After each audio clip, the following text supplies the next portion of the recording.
मनोज जरांगेंच्या नेतृत्वात मराठा आरक्षणासाठी 29 ऑगस्टला मुंबईतल्या आझाद मैदानावर आंदोलन केलं जाणार आहे आणि त्यासाठी मनोज जरांगे आपल्या समर्थकांसह नवी मुंबईच्या दिशेने रवाना होणार आहेत। आणि या पार्श्वभूमीवर नवी मुंबई वाहतूक विभागातर्फे तिथल्या वाहतूक व्यवस्थेमध्ये काही महत्त्वाचे बदल करण्यात आले। याचाच आढावा आमच्या प्रतिनिधी आकांक्षा देशमुख हिने घेतलाय, पाहूया।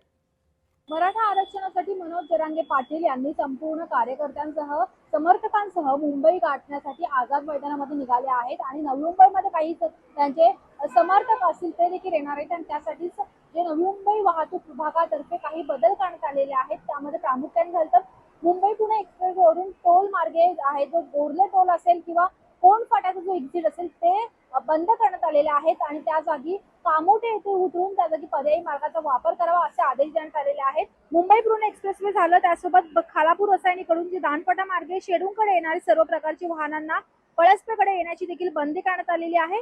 त्या ठिकाणी दानपटा मार्गे शेडूंकडे येण्यासाठी मुंबई एक्सप्रेसवेवरून कळंबोली ब्रिज या मार्गे इच्छितस्थळी जाण्यासाठी सांगण्यात आलेलं आहे। आणि त्यासोबत पाहायला गेलं तर संपूर्ण जे मराठा समर्थक असतील ते आता सध्या मुंबईच्या दिशेने बाईकवरून असतील किंवा कारद्वारे असतील जाण्यास सुरुवात झालेली आहे। तुम्ही पाहू शकता की नवी मुंबईच्या दिशेने वाशीच्या टोल नाका थ्रू ते आता मुंबई आझाद मैदान या ठिकाणी जाण्यात आहे। त्यासाठी जे अवजड वाहनं आहेत त्यांना आता या ठिकाणी बंदी करण्यात आलेली आहे। काय त्यामुळे आता नवी मुंबईतून अनेक समर्थक जरी जात असतील तरी सुद्धा जो उद्याचा जो आंदोलन असणार आहे आझाद मैदानावर तो कुठेतरी संघर्षाचा असणार आहे, कारण लाखो मराठे आहेत ते मुंबईच्या दिशेने नवी तिकडे जाण्यासाठी निघालेले आहेत।